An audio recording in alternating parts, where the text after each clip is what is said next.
एक और सवाल यह है, भीख मांगने वालों का अंजाम क्या होगा? भाई भीख मांगने वालों का अंजाम तो बड़ा बुरा होगा।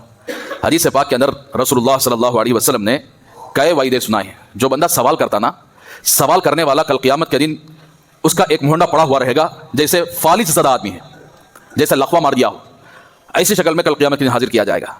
और सारे लोग देखकर पहचानेंगे कि मंको है, इन्हें मंखा कर जिंदगी गुजारता था, सवाल करके जिंदगी गुजारता था। तो मांगने वाले का अल्लाह के रसूल सल्लल्लाहु अलैहि वसल्लम बहुत सारे वाइदे बयान किए हैं। चाहे वो शादी के मौके पर मांग कर अपनी शादी करवाए, चाहे किसी भी तरह का सवाल हो, सवाल जायज़ नहीं है। शादी के मौके पर भी लोग यानी उसे मांगना नहीं समझते, इसे भी मांगना है। शादी के मौके पर लड़की वालों से भीख मांगते हैं, जाकर हमारा बच्चा है इतना पैसा दे डालो, नहीं क्या मुफ्त में देता क्या उन्हें? आप भीख मांगने की वजह से दे रहा है। आप अपनी आखिर क्या है, बेटे को सामने रख रहे हैं बेचने के लिए कि मेरा बेटा यह है, फला है, आप आकर इतना भीख हमें चाहिए। तो मेरे भाई ये भीख मांगने वाले दुनिया के अंदर भी जलील होंगे कल क़यामत के दिन।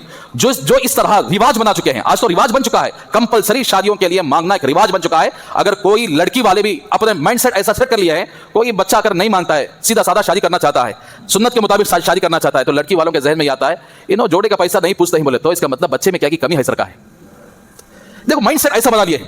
बहरहाल दोनों भी अगर क्या है मुजरिम है आज के जमाने में, इसलिए कि इन्हों देने पर आमादा है, इन्हों लेने पर आमादा है। ये शरीयत से हटकर है, ये भीख मांगना हुआ। भीख देने वाला भी खुशी से दे रहा है, भीख मांगने वाला भी खुशी से मांग रहा है, और ये आपस में बिल्कुल सेटअप है और लोग इसी पर चल रहे हैं। और शरीयत आकर चाहे कुछ भी हो जाए उसकी कोई परवाह नहीं है। लेकिन मेरे भाइयों, चाहे मस्जिद के बाहर खड़े होकर भीख मांगने वाला क्यों ना हो, चाहे बाजारों में आकर भीख मांगने वाला क्यों ना हो, चाहे होटलों में, चाहे बस स्टैंडों में भीख मांगने वाला क्यों ना हो, चाहे वो शादियों के जरिए अपने बेटे को रखकर भीख मांगने वाला क्यों ना हो, सब के सब इस वाइद में दाखिल है जो रसूलुल्लाह सल्लल्लाहु अलैहि वसल्लम ने बयान फरमाया।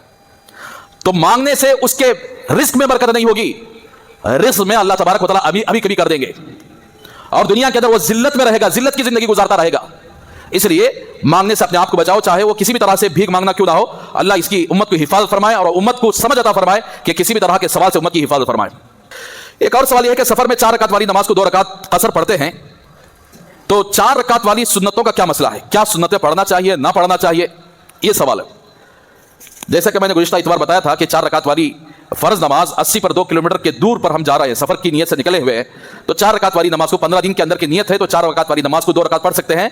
अगर अकेले नमाज पढ़ रहे हैं, जमात से पढ़ रहे हैं, तो जमात के साथ पढ़ना चाहिए। तो अब सफर के अंदर क्या मसला है कि अगर 4 रकात वाली सुन्नत है, जैसे जोहर से पहले 4 रकात वाली सुन्नत है मिसाल के तौर पर, असर से पहले 4 रकात वाली सुन्नत गैर मुअक्कदा है, जोहर के बाद 2 रकात सुन्नत मुअक्कदा है, और इसी तरह इशा से पहले 4 रकात सुन्नत गैर मुअक्कदा है, और इशा के बाद 2 रकात सुन्नत मुअक्कदा है, मगरिब के बाद 2 रकात सुन्नत मुअक्कदा है। इन सुन्नतों का क्या मसला है? और इसी तरीके से फजर से पहले 2 रकात सुन्नत मुअक्कदा है। तो देखिए, फजर की सुन्नत के अलावा फजर के अंदर जो सुन्नत है वो कंपलसरी है, चाहे सफर हो चाहे हजर हो, कंपलसरी फजर की सुन्नत पढ़ना चाहिए। लेकिन बाकी सुन्नतों के सिलसिले में रसूलुल्लाह सल्लल्लाहु अलैहि वसल्लम से पढ़ने का भी सबूत है, छोड़ने का भी सबूत है।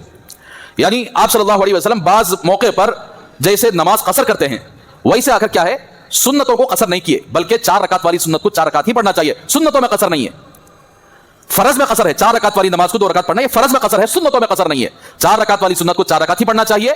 अगर आपको ऐसा मौका है सफर में इत्मीनान से आप सुन्नत अदा कर सकते हैं तो सुन्नत अदा करके नमाज पढ़ना चाहिए। अगर आपको सफर में कोई यानी भागदौड़ है, कहीं मसरूफ ज्यादा है, या कोई अहम काम है, इधर उधर भागना पड़ता है, या बस छूट जाने का खतरा है, या ट्रेन छूट जाने का खतरा है, या फ्लाइट छूट जाने का खतरा है, तो फिर ऐसी सूरत में आपको सुन्नतें छोड़ने की गुंजाइश है, आप सुन्नतें छोड़ सकते हैं। अगर आपको बिल्कुल इत्मीनान है, मिसाल के तौर पर आधा घंटा आपके पास टाइम है, आप नमाज के लिए आए हैं, जोहर नमाज पढ़ने के लिए आए हैं, और आपकी बस का टाइम तकरीबन 1 बजे है, मिसाल के तौर पर समझो आप 12:30 बजे आए, आप इत्मीनान के साथ आराम से सुन्नत पढ़ के, फर्ज पढ़ के आराम से आप जा सकते हैं, अगर आपको इतना इत्मीनान के साथ पढ़ने का मौका मिले। अगर नहीं है, भागदौड़ है, तो आप सिर्फ फर्ज की 2 रकात कसर पढ़ के आप जा सकते हैं, सुन्नतों को छोड़ने की गुंजाइश है।